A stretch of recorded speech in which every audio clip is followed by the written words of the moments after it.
સૌથી પહેલી શરૂઆત આપણે એ કરીએ છીએ કે આજે ન્યૂ એજ્યુકેશન પોલિસીની અંદર મેં બધા જ પોઈન્ટ મળી લીધા છે કે તમારી ક્વોલિટી કઈ ડેવલપ થાય છે.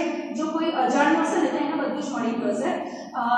આ જે બીજી સ્ટેપ આની અંદર આજે છે ને લોગો બી આપણો ચેન્જ થઈ ગયો છે.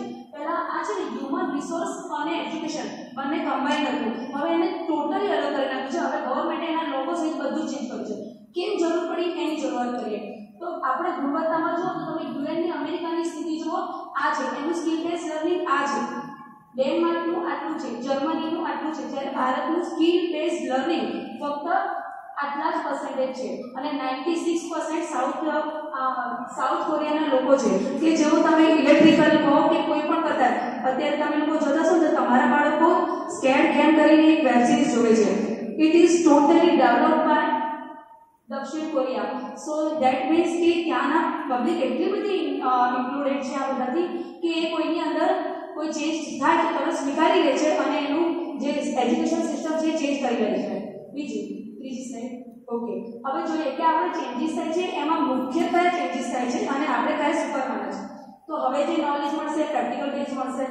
હવે છે ને જે બી કોર્સિસ છે ને એમાં પહેલા એવું હતું કે મને ફક્ત એકાઉન્ટ ભણવું છે તો મને એકાઉન્ટ સાથે કેટલા સબ્જેક્ટ લેવા હતા. હવે મને એવું થાય છે કે મારે એકાઉન્ટ સાથે ફિઝિક્સ ભણવું છે, દેન આઈ કેન ડુ ઇટ. દેન ત્રીજું જોઈએ કે તમે છે ને જે પણ વસ્તુ હશે ને એ બધી ફટાફટ ગ્રાસ્પિંગ કરી શકશો. અને ચોથું જોઈએ તો સ્કિલ જે તમારી અંદર એક ટેલેન્ટ આવી જશે. છોકરો એ નહીં સમજે કે હું ગ્રેજ્યુએટ છું તો માળીનું કામ ન કરી શકું, કારણ કે 6 થી 8 ધોરણમાં એ વસ્તુ આવી ગઈ છે. 6 થી 8 ની અંદર એ વસ્તુ આવી ગઈ છે કે તમે કોઈ બી વસ્તુ કરો પણ પ્રેક્ટિકલ જ્ઞાન તો તમારામાં હોવું જોઈએ. 10 દિવસ તમારે બેસ આવવાનું છે. ચોથું, હવે જે વસ્તુ છે તે સૌથી વધારે જો કોઈનું કામ હોય તે પ્રાઇમરી લેવલનું છે. હું એવું જ માનું છું કે આપણા એજ્યુકેશન સિસ્ટમમાં જે કામ કેજી શિક્ષકો કરે છે ને તે આપણે નથી કરી શકતા, પણ એજ્યુકેશન લેવલ એવું છે કે પ્રોફેસરનો પગાર વધારે હોય છે અને જે ટીચર પેન પકડતા શીખવાડે છે એનો પગાર ઓછો છે. તો સૌથી પહેલાં જોઈએ કે જે પ્રાઇમરી 1 to 5 લેવલ છે ત્યાં શું થશે. સૌથી પહેલાં તો આ જે મગજના અમુક તો પાર્ટ છે, હોઈ શકે કે મેં મારી રીતે જજ કર્યું છે, પણ જો તમે સ્ટેટિસ્ટિકલ ડેટા જુઓ તો એક તો સૌથી પહેલાં છે ને છોકરાના રિપોર્ટ કાર્ડને 360 છે. 360 એટલે હું અહીંયા ઊભી છું અને આખી જ ફરી ગઈ છું. એટલે કે ફક્ત એનું ભણવાનું નહીં પણ એ બાળકો સાથે બીજા બાળકો સાથે કેવો બિહેવ કરે છે, એના ટીચર સાથે કેવો બિહેવિયર કરે છે, સમાજ સાથે કેવો બિહેવ કરે છે એ માઇન્ડ છે. બીજી વસ્તુ, એને જે પણ વસ્તુ છે ને એ એને ડિસ્કવર કરવા માટે પ્રેરિત કરશે. એનું જે લેવલ છે જજમેન્ટ લેવલ છે એ પણ એનું બહુ સારું થઈ જશે.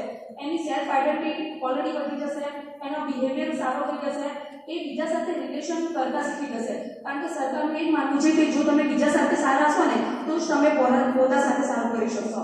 લોજિકલ થિંકિંગ થઈ જશે, કારણ કે પહેલાં આપણે શું કહ્યું 1947માં ગાંધીજીએ દેશ આઝાદ કર્યો. હવે એ વિચાર થશે કે જો ગાંધીજી ઠંડા મગજે કામ કરતા હતા તો આવું થતું, જો ગાંધીજી ગરમ મગજના હોત તો આ વિષય શું હોત.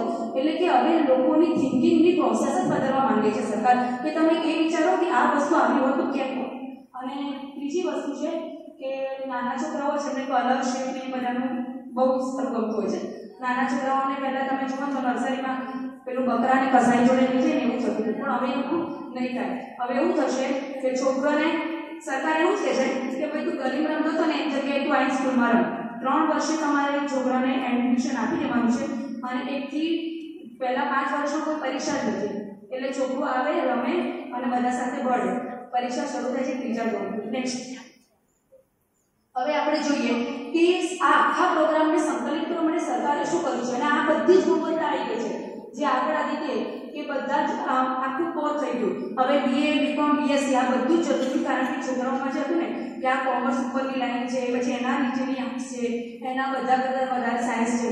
હવે એવું નથી, તમે બધું ભણો પણ તમારે ઇન્ટરેસ્ટથી ભણો અને એમાં બેસ્ટ કરો. તો આ જેટલું બી છે એ બધું એના પર જ આધારિત છે. સમયની મર્યાદા છે એટલે હું બહુ ડીપમાં નથી જતી. આગળ અને છેલ્લી સ્લાઇડ, જે એકેડેમિક બેંક છે ને તેનું કાર્ય અત્યાર સુધી તમને એ જ મળ્યું છે, પરંતુ જો તમે એને જોવા જાઓ તો તમે જેટલું ભણશો ને, જેમ બેંકમાં તમારા પૈસા જમા થાય છે એમાં એકેડેમિક બેંકની અંદર તમારા માર્ક્સ જમા થશે. અને આ ટોટલી ડિજિટલ છે, એટલે કે એવું નથી કે મારું છોકરું છે તો હું અંદર 2 માર્ક વધારાના મૂકી દઉં. એ બધું સરકાર હેન્ડલિંગ કરશે. આ વસ્તુ એટલે કે ગુણવત્તાની દ્રષ્ટિએ નારાયણ વિદ્યાલય ક્યાં આમાં છે એ જોઈએ. તો નારાયણ વિદ્યાલયે સૌથી પહેલાં આપણે બધાએ 2 દિવસ પહેલાં બાળકોને પ્રોજેક્ટ આપી દીધો છે કે તમે પ્રેક્ટિકલ જ્ઞાન વિકસાવો. આ શું થયું? સ્કિલ બેઝ લર્નિંગ થયું. તો બટ ઓબ્વિયસલી આપણે એમાં આગળ છે. બીજું નારાયણ વિદ્યાલય બીજું શું કામ કરે છે? તો આપણે જે પહેલા 3 થી 10મા ધોરણ છે ને એ બધામાં આપણે કોમ્પિટિશન એટલી બધી રાખી છે કે કદાચ કોઈ વિભાગ એવો નથી જે એવું ના કહેતો હોય તમે એક્ટિવિટી નથી કરાવતા.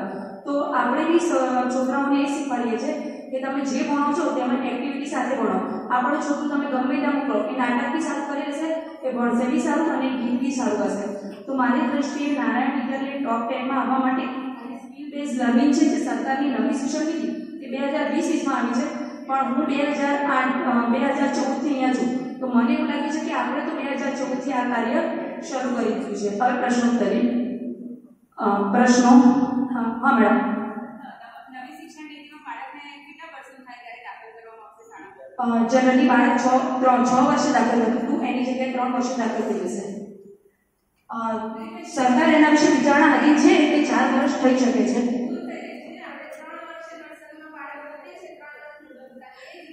હા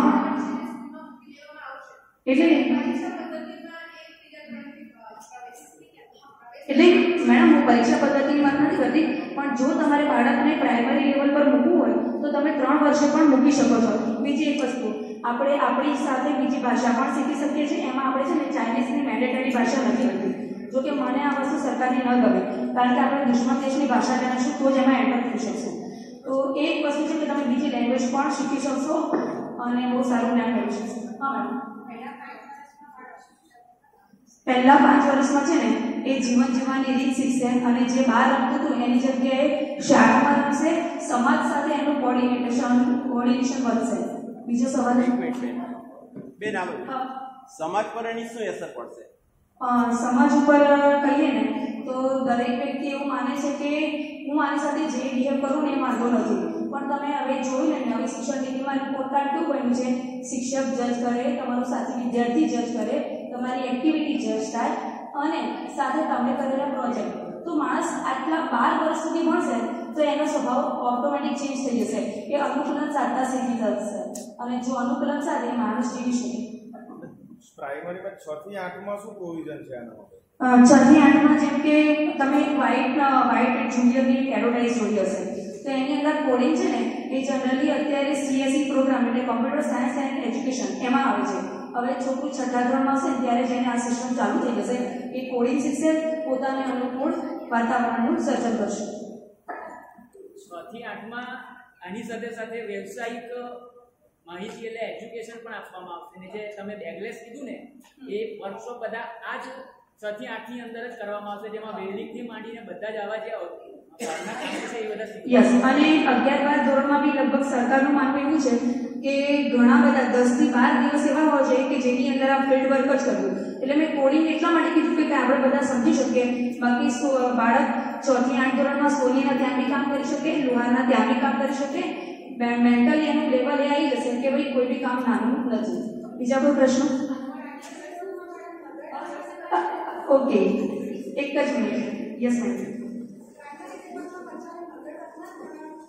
એકચ્યુઅલી છે ને આના ઉપર હું પોતે બી જ્યાં સુધી મારું સંશોધન છે ત્યાં સુધી કે પ્રાઇમરી લેવલમાં સરકારે પહેલાં એવું કીધું કે તમે તમારા ભાષામાં ભણો, કારણ કે આપણે સપના આપણી માતૃભાષામાં જોઈએ છે, બરાબર કે નહીં? જો કદાચ કંઈ વાગી ગયું હોય તો તરત જ આપણા મોઢાથી શબ્દ આપણું માતૃભાષામાં નીકળે છે.